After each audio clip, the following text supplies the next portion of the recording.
Diesel तस्करीच्या आरोपाखाली इराणमध्ये 80 दिवस अडकलेले 16 भारतीय खलाशी अखेर मायदेशी परतलेत। दुबईच्या जहाजावर काम करणाऱ्या भारतीय कर्मचाऱ्यांना इराण नेव्हीने अटक केली होती आणि त्यांच्या सुटकेनंतर इराण आणि इस्रायलमध्ये युद्ध सुरू झाले।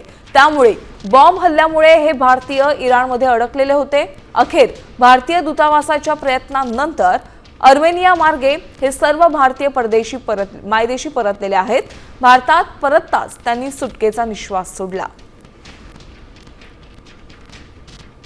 अमेरिका, इराण, इस्रायल या युद्धाचा फटका संपूर्ण देशाला बसला आहे आणि आपल्या भारतातील काही नागरिक आहेत ते तिथे अडकले होते। त्या भारतीयांना ज्यांनी बाहेर काढले यातून सर्व गोष्टीतून ते आपल्या सोबत आहेत। आपण त्यांच्याशी बोलूया।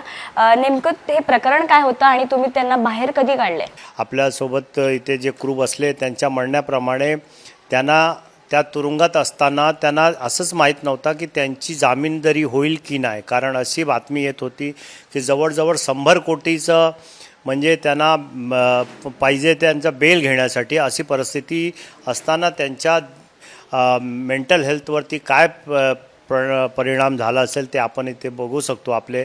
आणि आज जेव्हा ते मुंबईला आले किंवा आपल्या भारतात त्यांनी पहिला पाऊल ठेवला, त्यांच्या तोंडावर त्यांच्या चेहऱ्यावरची खुशी आपण बघू शकतो।